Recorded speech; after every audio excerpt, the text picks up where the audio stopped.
Hello, everyone. Welcome to the webinar. This is the first summer webinar of Worms, My Academic Story. I am Chaitra Gopalappa.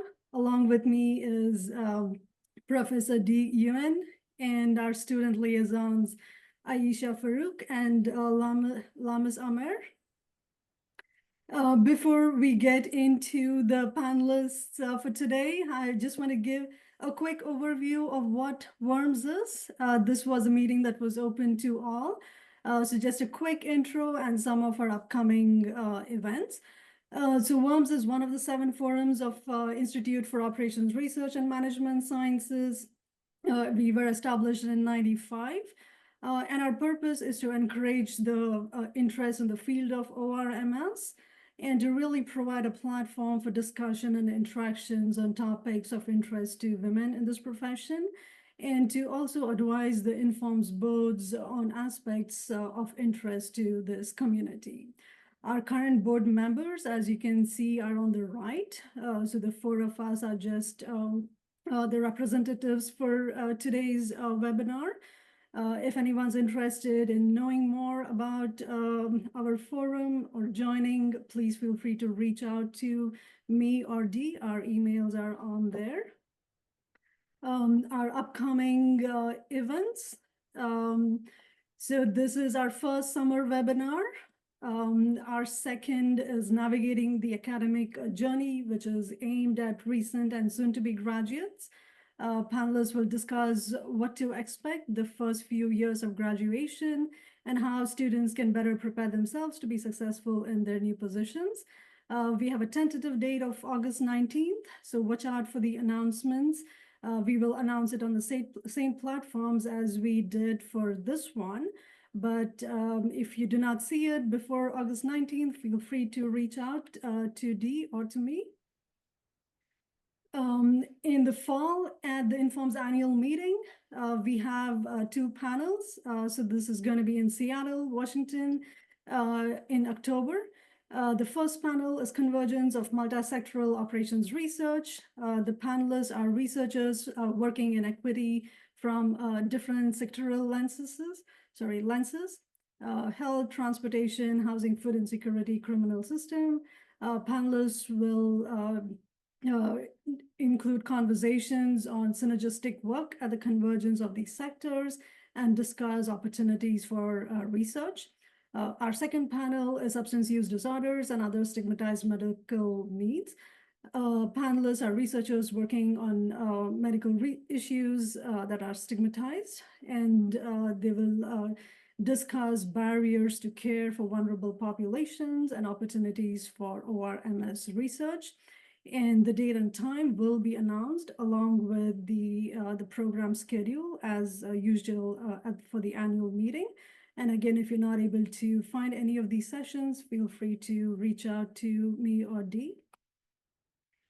And this is in the works very much. We are sort of in the early planning stages, cross-organizational events. We are planning for either the fall or the spring. And our interest is to partner with the other organizations. The objective is to increase undergraduate to graduate transitioning of minority groups. And the topics of discussion would include introduction to ORMS research areas, to expose students who are not familiar with this field, but are probably interested in some of the research work that we do, and opportunities for grad school in ORMS.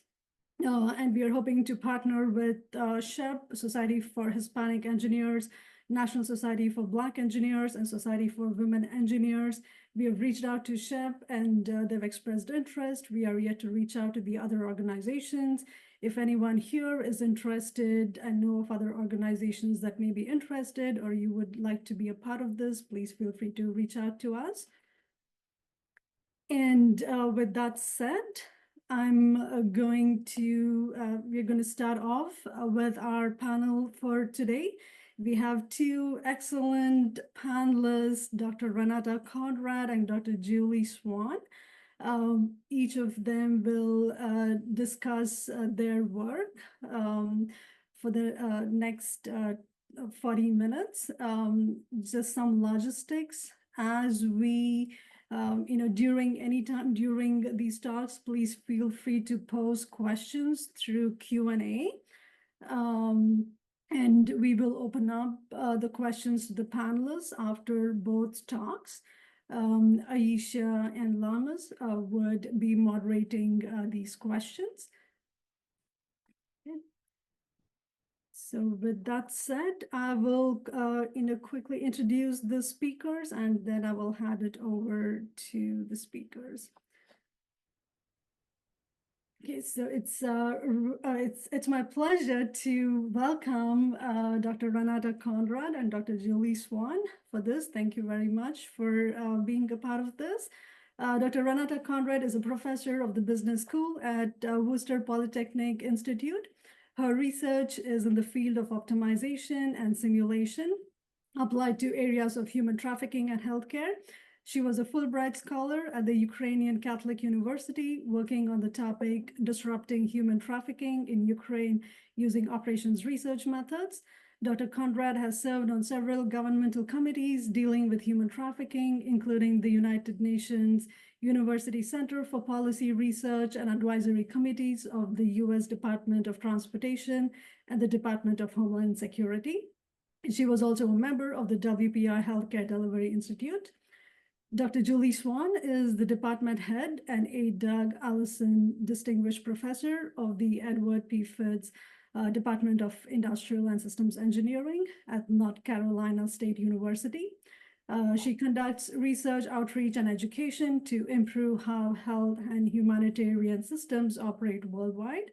She has served as a science advisor for the H1N1 pandemic response at the Centers for Disease Control and Prevention, and has collaborated with multiple health and humanitarian organizations, such as the American Red Cross, the Carter Center, CARE USA, and others. Dr. Swan is a fellow of IISc Informs and AIMBE, and is currently the president of Informs.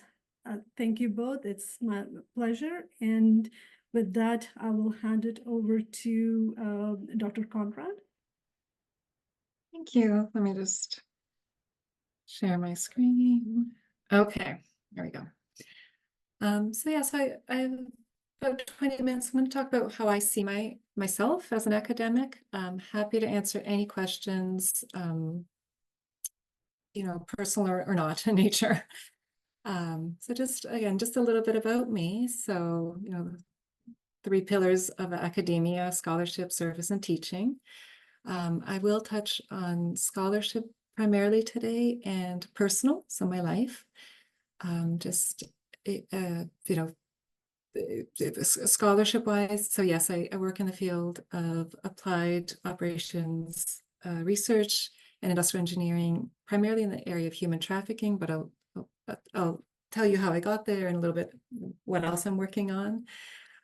Teaching, I really enjoy teaching. I'm at a school at an institution that values teaching and scholarship equally. So I do teach simulation and stochastic processes. And I want to talk a little bit about service and how that has impacted my career and supported me. And then I do want to talk about my personal life. And I'm the mother of three daughters. I had all 3 on the 10-year clock. So it's a little bit about me. I'll start with research. So academically, I actually moved to the United States to do my PhD. I'm Canadian. The intent was to return to my home country after my PhD, but I ended up staying.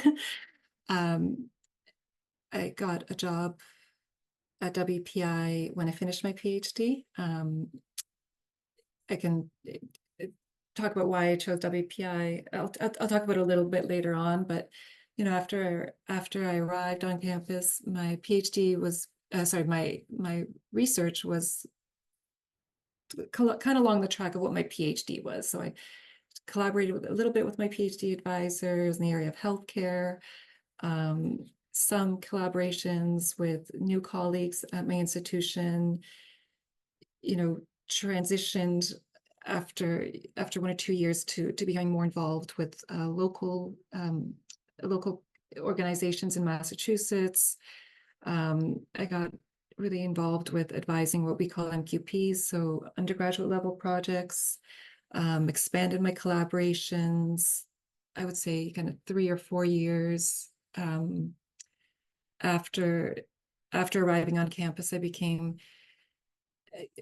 I grew my collaborations to be much more multi-institutional. I grew as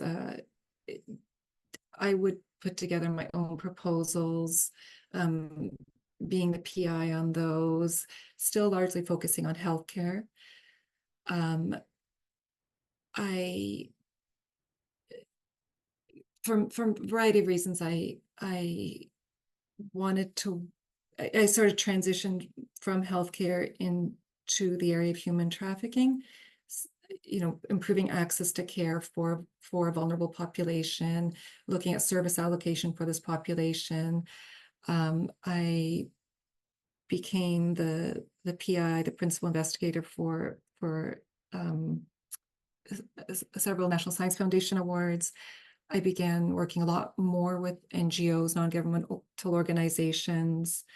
I'm going to speak about my Fulbright because that for me was very instrumental. It's a cultural and academic exchange program run by the United States Department of State.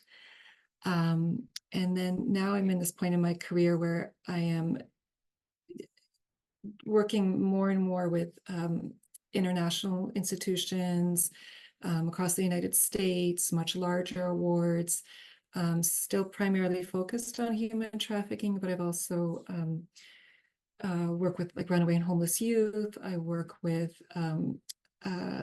animal trafficking. So just kind of changing. I saw my research story is definitely changing from a focus on applications in healthcare to focusing on human trafficking and other types of trafficking.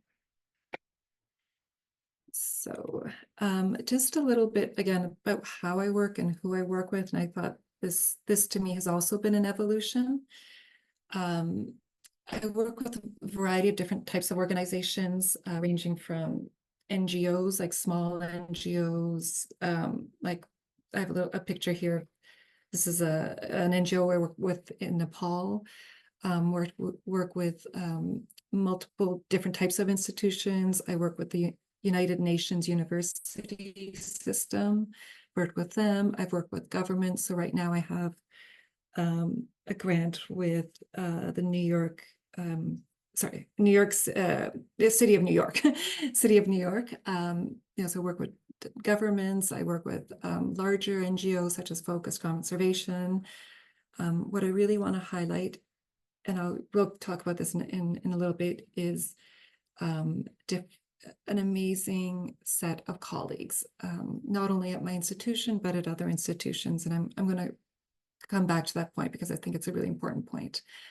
My research is applied analytics. I'm very much an applied person, but I really strongly believe that regardless of the work, you need to understand the nuances of the area you're working in. You really need to engage with stakeholders who will be using your results, who's informing your problem. I am the type of researcher where I'm not, for example, like I see everything as an integer program and I will only apply integer programming. That is not who I am.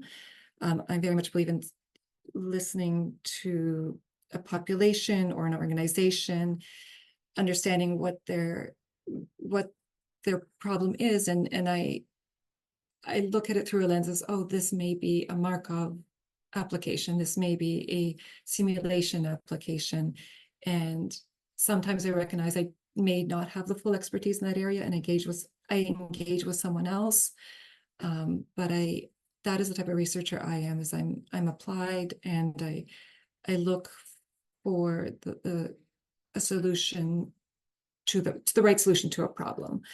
I work a lot with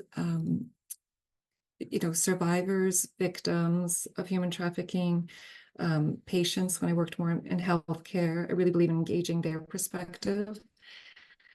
I've worked with economists, I've worked with data scientists, law enforcement, healthcare professionals, criminologists. Right now, I'm actually working a lot with sociologists, which has been eye-opening for me. A different language, but just this is the part of my academic story that I really enjoy, is working with a wide variety of individuals and fields. So just, I think I've been in my position for 14 years.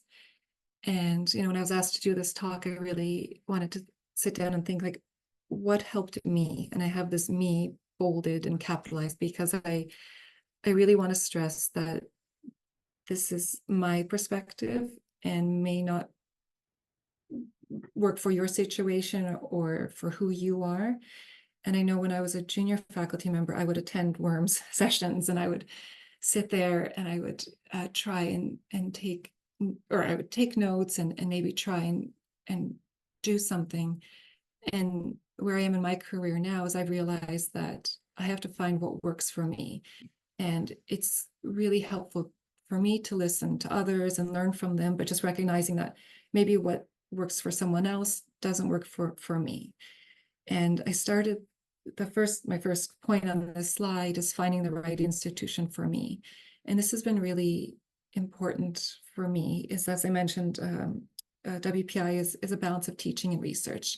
And that is who I am, is I enjoy teaching and I really enjoy research. And luckily, I found an institution that values both and supports me in both.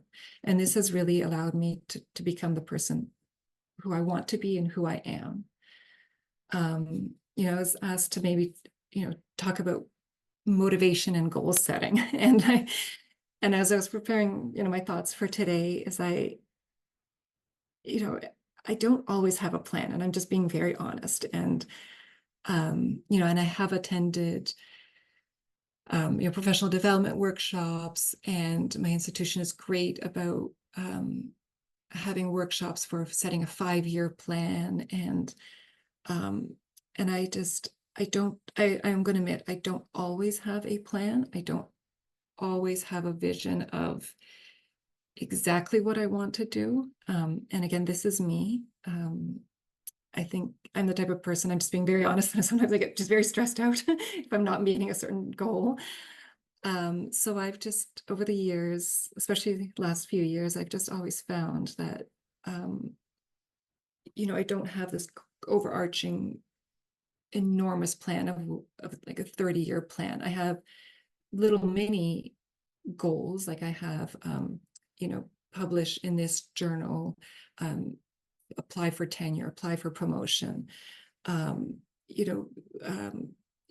want to be, I want to have this position at Informs, for example, but I don't have this grandiose plan, and I don't have a checklist of, am I sticking to the plan? And that is me personally. I want to get the third thing that has really helped me is having amazing colleagues. And this isn't just at my institution. I think what has really, really helped me over the course of my career is just finding somebody that we just resonate, we get along, we relate to one another. It is, so as I mentioned, I had 3 daughters while on the tenure track, and it was great because while I was going up for tenure, I actually had a colleague who he also had 3 daughters, also on the tenure track. And over the course of 5 years, he and I would just trade off kind of pressure. He'd be like, I really can't, like, my wife is about to have baby number 3. And I was like, that's great, because I just had, baby number 3, and I can, whatever, take this on. And it just, that finding someone who understands what you're going through in your life was really, really, really helpful to me. And I still do. Like, now my daughters are older.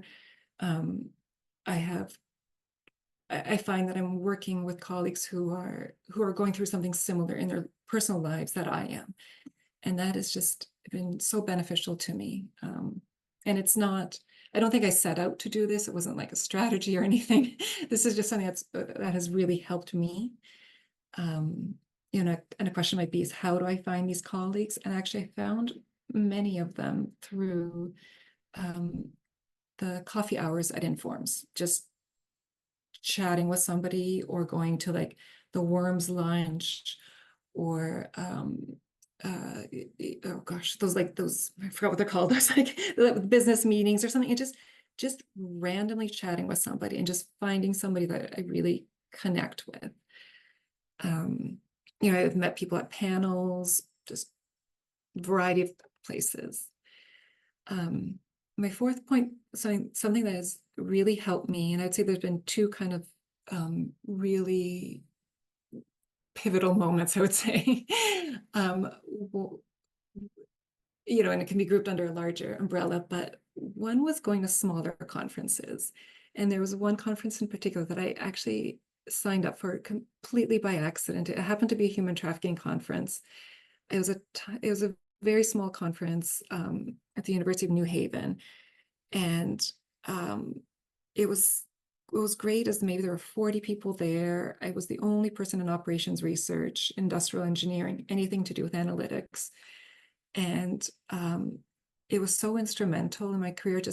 I had just had this, and this was pre-tenure, just had this chance to like meet law enforcement, meet researchers, and they were excited about my field. I was excited to meet them. And it was such a small conference that allowed me that quality networking. You know, and I've also just, when I put getting out there, because I am a shy person, but I have found that just, I almost want to say cold calling, but like meeting someone, like for example, I met somebody at this conference who put me in touch with somebody else, who put me in touch with somebody else, and just having like conversations with people, and just putting myself out there. And, you know, I've spoken to like private investigators in Florida. You know, I've spoken to foster care agencies in the state of New York. Just really just talking to people has been so insightful for me. And just, I've really enjoyed hearing, you know, how analytics can help, how operations research can help, and just learning about a field. And then my second kind of pivotal moment was participating in the Fulbright. So this is for US citizens. And this was actually one of the drivers for me to get my citizenship, I have to say, because I really believe in this program. And it is a cultural academic exchange. And I went to Ukraine in 21-22, so just before the full scale invasion.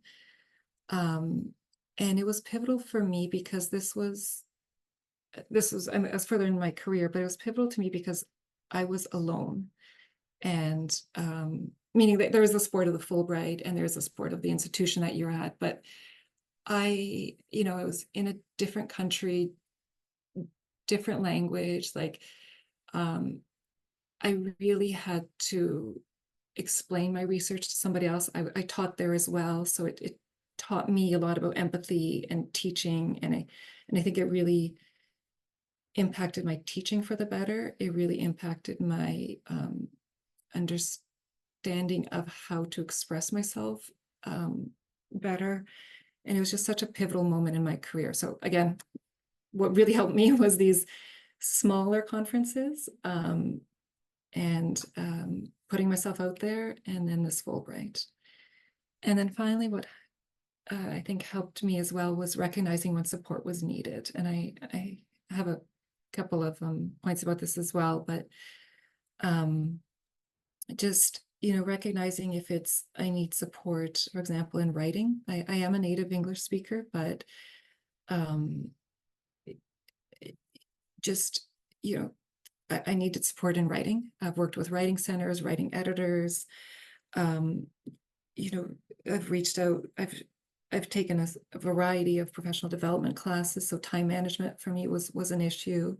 So just recognizing and asking for support when needed. Like I've gone to my dean saying, could you cover this time management course for me? I really need it. So those are kind of my 5 things that have, upon reflection, where I am now in my career, really helped me. I want to make a few other comments about maybe things I did throughout my career thus far that have also really helped me. So I have a picture of the Inforum's annual meeting, and I think this was, I spoke about smaller conferences, but I also want to recognize the value of larger conferences such as Inforums and finding a home in Inforums. And for me, that was, especially early in my career, it was very much Worms. Just that luncheon, just sitting next to that one person my first year my first conference when I went was just so life-changing for me, and just finding, maybe it was a 5-minute conversation, but just finding a home in Inforums was really great, and participating in Inforum. So I have been president of several fora, several communities, just volunteering to be judges, just meeting people, just feeling comfortable in my own skin and having that sense of community. Kind of other things I've done through my career, as mentioned during the introduction, is I volunteered to, sit on the U.S. Department of Transportation had a panel. Sorry, I had an advisory board for human trafficking. I've sat on health and human services. So just sitting in on government agencies that work in my field, that work in my field, that provide legislation for my field, my application field, I would say, have also been very insightful. And that's something that I volunteered for. Some I think I was invited, but some I volunteered for. I also learned that universities have marketing departments, and I put this picture of the ORMS today, and I have made contacts with marketing departments, and they have been helpful in, first of all, getting my research out there, helping me explain to somebody who my research is, and maybe in layman's terms. So that has been really something I didn't think about earlier in my career, but just working with a marketing department or public relations department has been insightful for me. I also have a blurb about Research Solutions Institute, which is like our support for proposal writing and things like that. And again, this has been something that has been very helpful for me in my career, and just learning what services are offered at an institution. There's offices that can help me write a grant, help me with my budgeting, help me with visualizations for proposals. So that has been super, super helpful for me. And then again, I put the Fulbright for me, that was instrumental for my story. But many universities offer exchanges or a chance to teach in a different country. And I think I cannot emphasize enough how, what a wonderful experience that was. I came to the US as a student, but I think being a researcher in another country, in another situation, is a different experience, and leading that. And there's just a picture of me. I'm in the background there of that picture at the bottom of the slide. That's me with about half of my class, and doing a project with a local health clinic in the city of Lviv in Ukraine. And the front picture of it is a physician we worked with. But yeah. And then, finally I was kind of asked about work-life balance. And I don't think there is a balance. I'm just being very honest again. And however you define your life, in my case, I do have three children. Could be your hobbies, could be your, a parent. I have had a very sick parent. You know, it could be a hobby.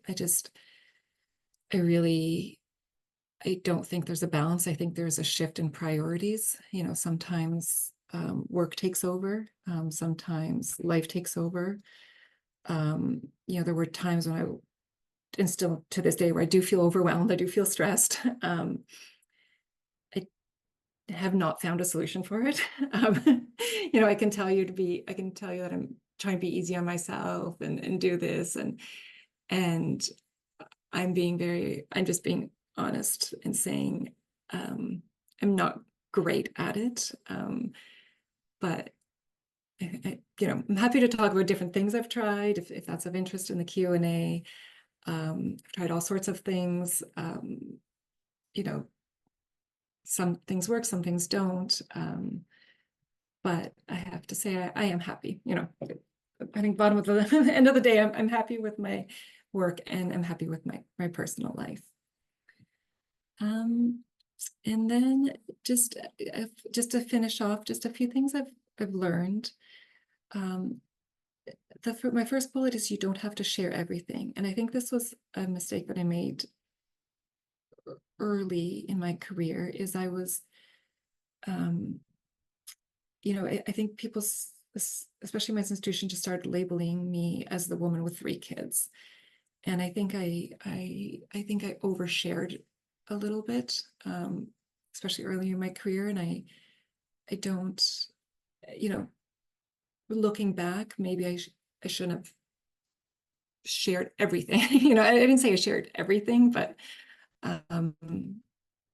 maybe just having some sense of what information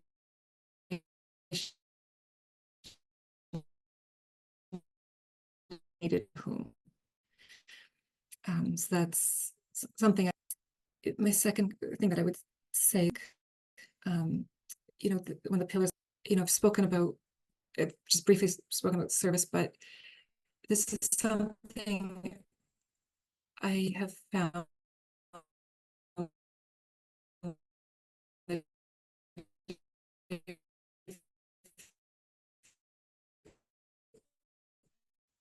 if I have, so for example, worms and supporting, you know, I'm also on the university-wide tenure committee, and that is something that I strongly believe in and strongly value. And I put myself in that position, and I find when you can find those service opportunities that you enjoy, I think you get a lot more out of it than you think, or I do. I've also learned, again, I've touched on this several times, which is reach out for support when you need it. Like, recognize that you may need support. You know, in my case, it was writing, time management. You know, some people talk about support for your personal life. So maybe hiring people to do certain things for you. I'm not that person, but for some people it works for them. I've also learned to experiment, and this is kind of my key takeaway message for today, is what works for someone else may not work for you. So, you know, and again, when I was a junior faculty, I'd go to these work-life balance seminars and these professional development seminars, and I would just, you know, I would try to absorb everything, and I just had to recognize that some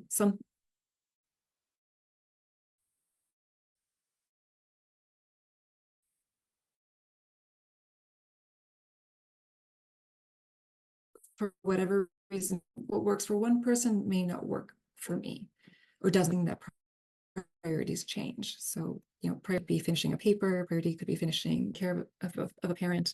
So priorities change, and just, again, just recognizing that happens. And that is all I have. I know we're going to do Q&A. I'm happy to answer anything or expand on any topic. I'm also happy to, I think, reach out to me in an email. I'm happy to chat, you know, in a more personal environment, if somebody's more comfortable with that. So that's all. I think, Julie, next.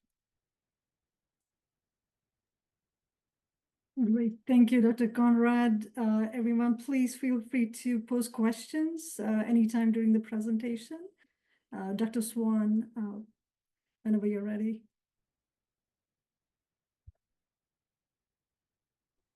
Thank you. Can you verify that you can hear me? Yes. Yes, and Zoom tells me I can't start my video right now. It's a host thing. Oh, I see. Okay. All right. Yeah. Chelsea, could you please look into that?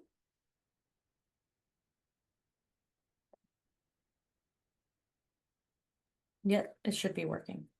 Thank you. Okay, I'll try it now. Thank you. And can you verify that you can see my slides? Yes, that is correct. Okay, thank you very much. And 25 minutes or less, correct? That sounds good. Okay, perfect. Now let me try the video again and see. Okay, there we go. Yeah, sorry about that. My laptop crashed. I have a feeling it's the CrowdStrike hitting again. So I got impacted by it on Friday when my flight was canceled. That was exciting. I am delighted to be here with you today.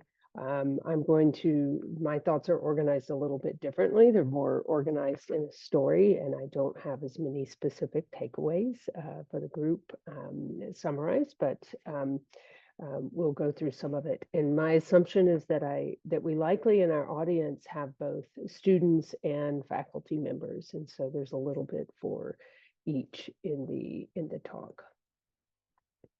And the slides are more to help me remember some of the things that I wanted to cover. So I'll just go through them pretty quickly.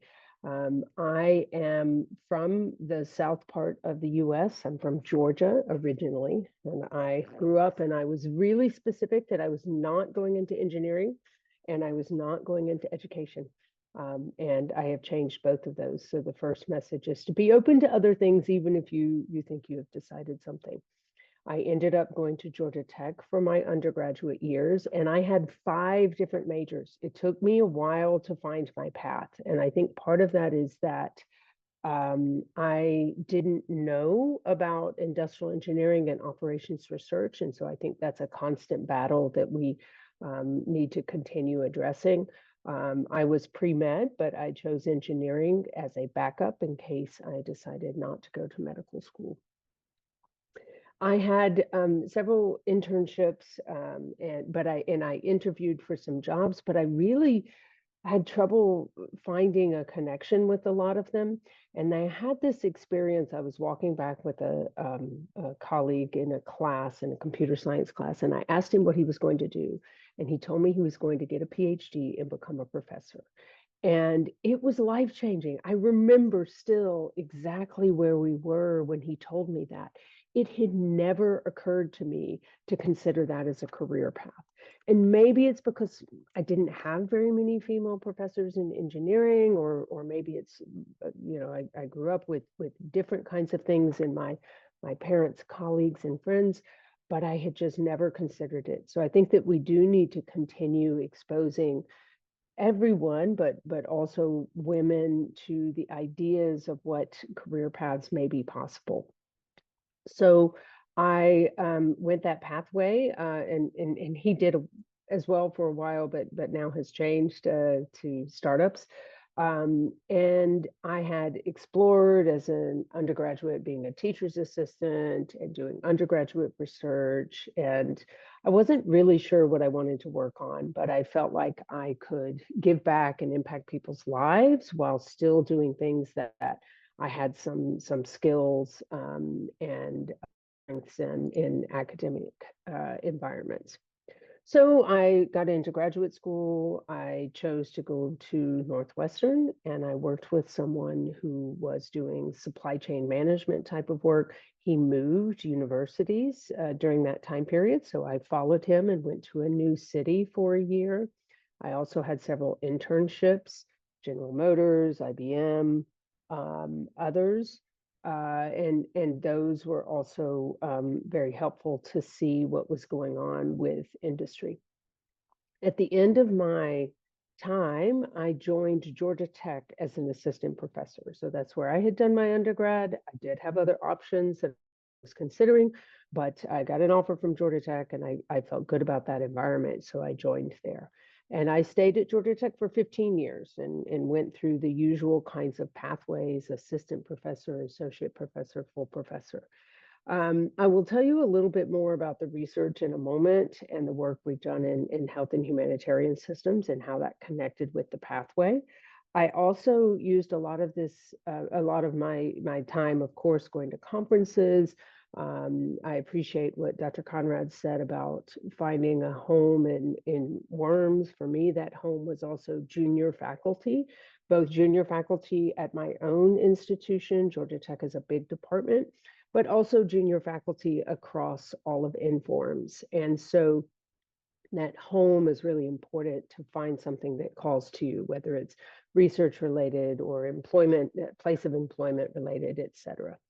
I also traveled both for fun and for conferences. And then I joined North Carolina State in the fall of 2017. So I chose not to have children until after tenure. In fact, I wasn't even sure a long time ago if I was going to get married and have children, but I chose to have them after tenure. I have two. One is now 12 and one is now 15. And so we're navigating all the kinds of things that you might imagine in middle and high school and extracurriculars and personalities evolving, all kinds of exciting things. I do have some hobbies as well. I, in graduate school, took up Lindy Hop swing dancing and salsa dancing. And so sometimes I still go dancing. And I do crafty kinds of things. And during the pandemic, that was also an outlet with one of my children who was interested in that. That went wrong direction. So I'll talk a little bit more about so why did I move to NC State? Where's that part of my pathway? So I had been looking about every 7 years, I want to do something new. And I will tell you about the center that we founded at Georgia Tech, and that initially started about 7 years into my time period. And then I was looking for something new. Approximately 7 years later, I was looking at leadership positions, and I personally was interested in ones where I had a lot of autonomy, like a department head or department chair does. And I was not quite as interested in the ones, associate dean and those kinds of things, where you really have to have an aligned vision with whomever is the dean at that point in time. And it's also based on what positions are available when you're looking for these kinds of things. So I came home, I had gotten an email, NC State, a staff member had reached out and said they were searching. And I kind of blew it off initially because I didn't really know that much about the university or the city, but I came home and told my spouse about it. And he said, "Oh, Raleigh, I could get a job in Raleigh." Okay, so I started looking into it more seriously. And for me, one of the things that attracted me is that NC State had a lot of faculty in healthcare, which was one of my personal priorities. There was a strength in the Raleigh, North Carolina triangle area in several of those spaces. And I thought that there was an opportunity to work with the department to move things forward. So at the end of that interview process, we decided to move, and we joined Raleigh and North Carolina State in August of 2017. Some people say that my former boss used to say that being the department chair or department head was the toughest job in the university. I don't know if it's true, but you can be between what the faculty want and need to be able to do their job and the resources that are available and the upper administration telling you what you can or cannot do. And so it means that you have to tell people no because you don't have the resources or it's not the priority, or you have to try to advocate to upper administration. So there can be challenges, but I personally have really enjoyed my time as department head in a faculty that is really interested in working together and with administration that gave us a lot of freedom, but also had aligned priorities with those of my own self. A couple years ago, a friend contacted me and said Informs, was doing the usual cycle for officers, and would I apply? I said, no, I've got too much going on. I don't want to apply right now. I have too much going on, but she persisted and said it again. So I said, okay, I'll put my name in the hat and we'll look at it. And that has led to my election as Inform's president. And I am delighted that I did say yes and have the opportunity to work with Informs and Informs membership and Informs staff on helping the broader community move forward in several ways. I put on the screen a few things that we're doing. There's an early career practitioners initiative with an enterprise-wide committee. We've got an enterprise-wide committee on AI and OR. We are getting involved in some of the activities that are related to the certification, or excuse me, I should have said accreditation. I used the wrong word there, of data science degrees. Informs also has certification of individuals with data science backgrounds or degrees, and working and building a continuous building of a culture of innovation for Informs. Now, throughout this leadership in an academic environment can be different than management and leadership in an industry environment. In industry, you might have the authority to say you should do this. Jack Welch at General Electric is a really strong example of that. He had a vision, he tells people to implement it, and they make it happen.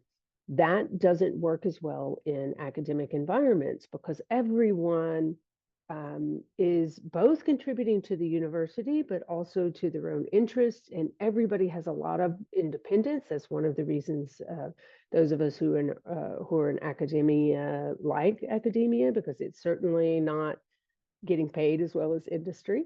But that independence is really important. So leadership in the academic world tends to be more about, I think, working together and collaborating and aligning of interests and coming up with common shared visions or getting buy-in from other people toward a common direction. And so that's at least the style that I use in those environments, and one that I think works in a lot of academic settings.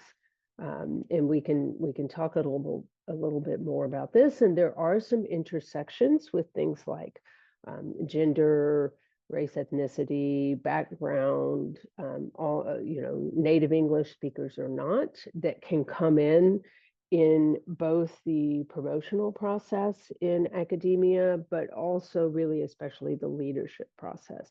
And it can be different in different environments. There's engineering, we've got academics in business school and math departments and all kinds of different things. But we see in the United States, in these kinds of environments, we still have fewer women going into leadership positions like deans.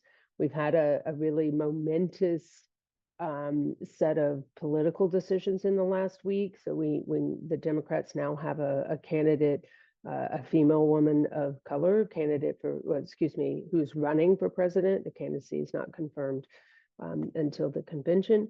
But there still are some tensions or challenges that happen that you sometimes need to work through, and it's different at different institutions.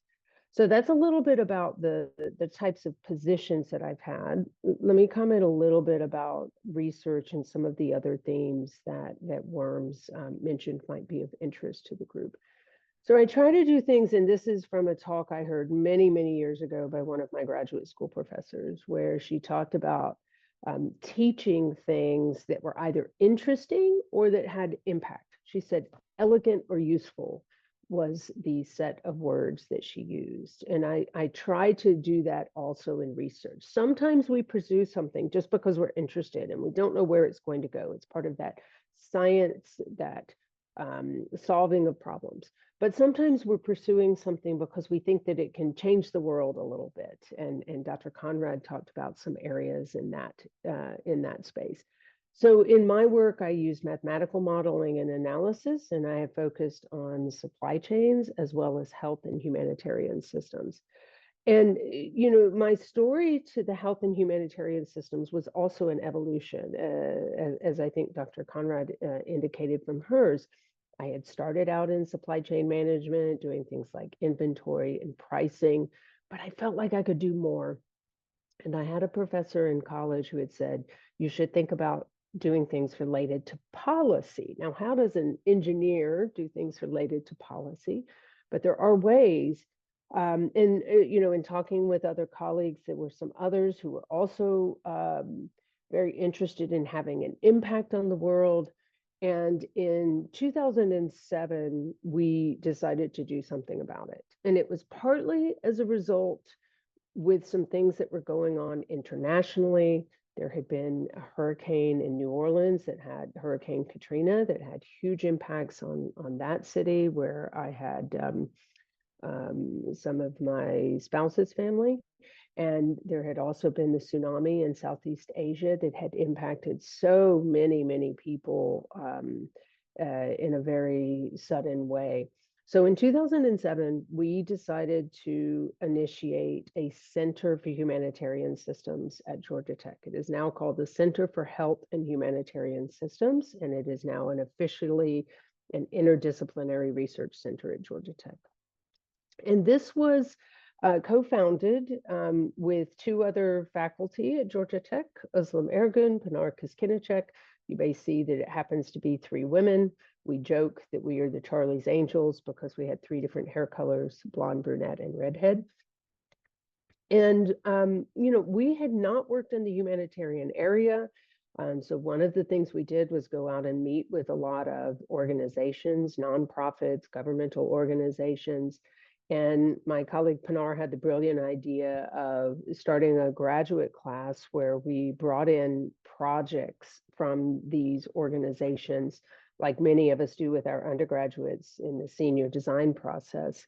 And we would tackle these challenges or these problems that these organizations had, and we would try to come up with solutions. And it was a really great way of establishing credibility in the field, giving back to these organizations while also building a broader knowledge base, both for ourselves and our students.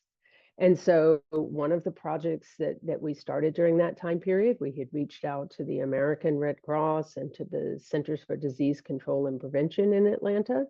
Both of them were talking about pandemics. And at the time, the thought is that we would be hit by an influenza pandemic in the upcoming time periods. The American Red Cross was thinking about food distribution. CDC was thinking about vaccine distribution. That was 2007. In 2009, there was a global pandemic, a flu pandemic. And so it was very pivotal both for me and for the center because we chose to work on the project after meeting with the Red Cross and CDC.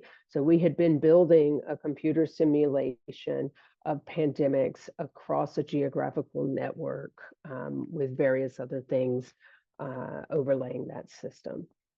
As part of that center, we also started a global conference. It's been in operation for more than 10 years now and has been to multiple continents with multiple collaborating universities. We also understood from nonprofits and governmental agencies that they wanted more training in supply chain. They call it capacity building.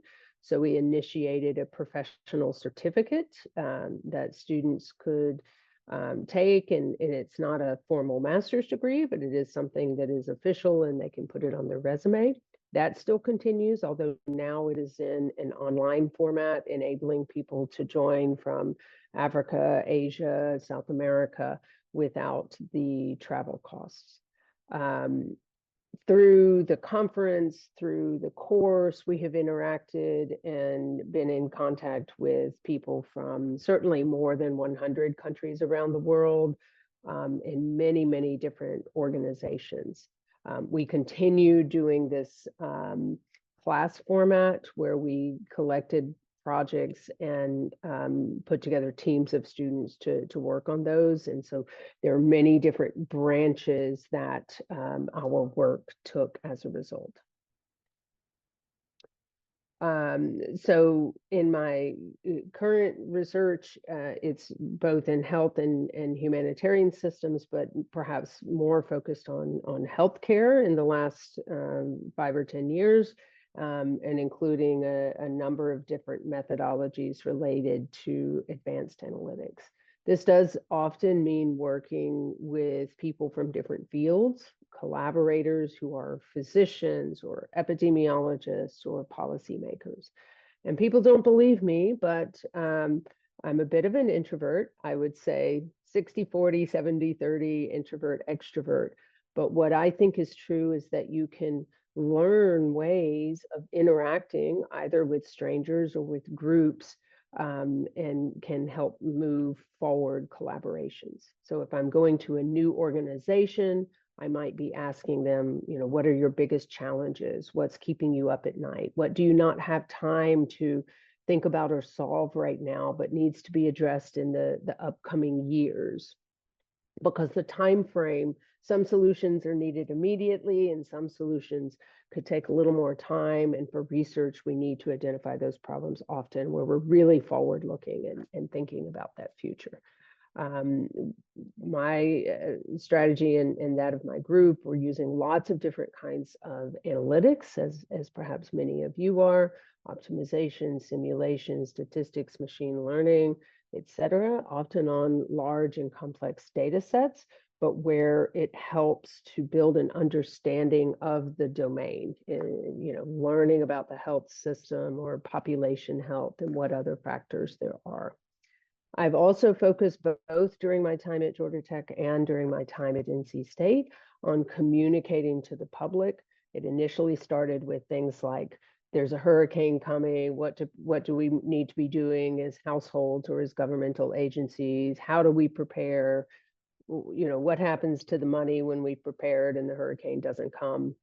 During the pandemic, I made myself available as a subject matter expert related to disease spread and to supply chains and those kinds of things. And I told myself I would say yes to any request that came across my plate that I could fit into the time frame. So I built little mini phone relationships with reporters in Las Vegas or California or wherever, and tried to, you know, help promote the Inform's broader effort as well. And in the beginning, a lot of people are nervous about doing things like that, talking with the media. I would say if it's live, then that's the one that's most nervous, that makes people most anxious, and that's the one that would make me anxious as well when I've done them. But when it's someone doing print, you know, for a newspaper or a website or something like that, there's not nearly as much anxiety. And the way that I tell people to think about it is that you're helping to educate both that journalist and the broader public. Journalists may have a specialty in one area, or they may not have a specialty, and they have to learn about all of these different topics that they're writing about.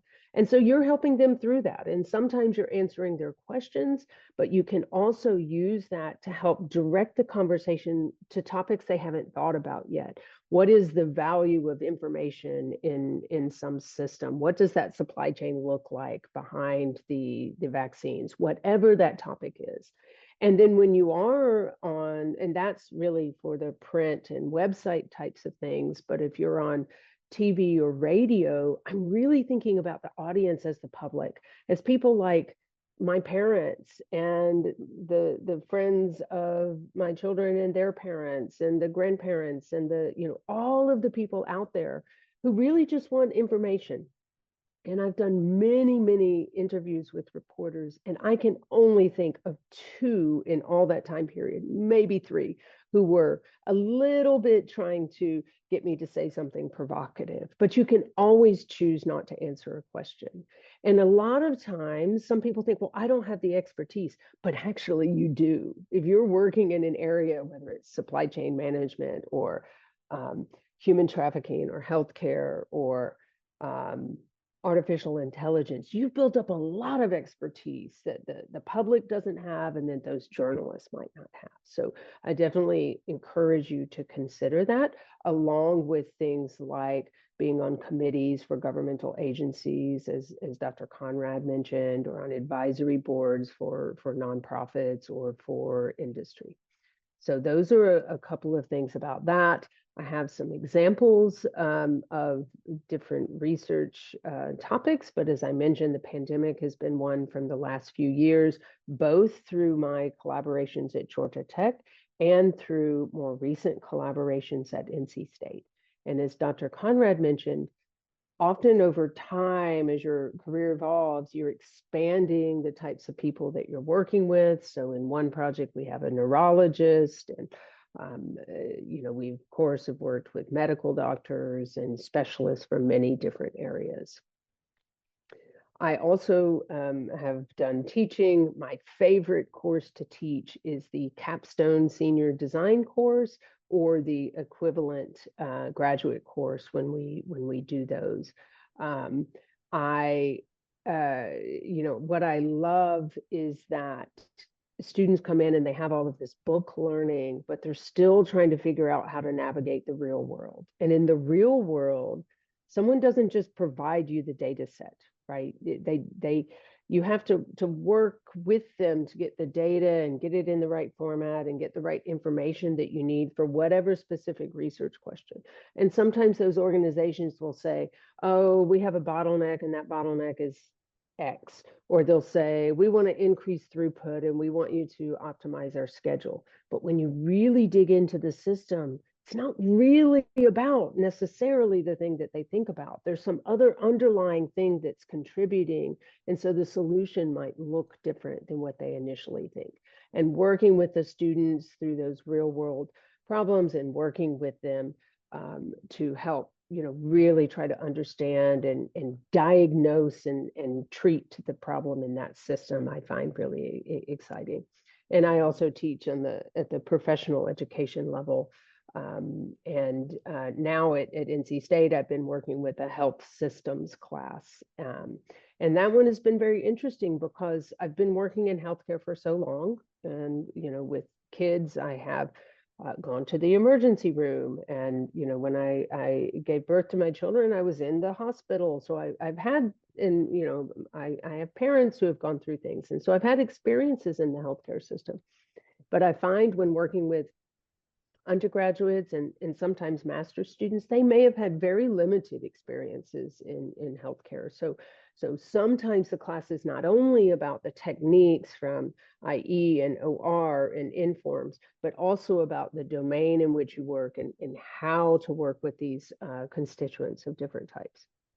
So if you're a student, one of the things that I like to tell students who are thinking about graduate school, who are thinking about academia, is that you can do this, right? You absolutely have the skill set. If you are on this seminar and you have found your way to Informs and Worms, then you have ability. And for some people, they need to build up the confidence around that. There's also the monetary aspect. And of course, if you're thinking about a PhD, that can be paid for by a university often. If you're thinking about academia, the salary is less than what it is in industry, but we have a whole lot more independence, and we're like many entrepreneurs that are deciding, what we want to do with our time and our personal resources. So then it also becomes about what are your desires? What are the things that you want to do? Where is a culture that will enable you to do those? You can see from both of the stories today that this may evolve over time as your interests change, as your priorities change, as the institution where you are changes. And so, that's something to be thinking about periodically. I wouldn't say that I had a specific plan on what I was going to do, but I did know that I was interested in policy types of things from my years as an undergraduate, and that I was interested in leadership. So for me, it was at the back of my head, but I knew I had to do some other things first.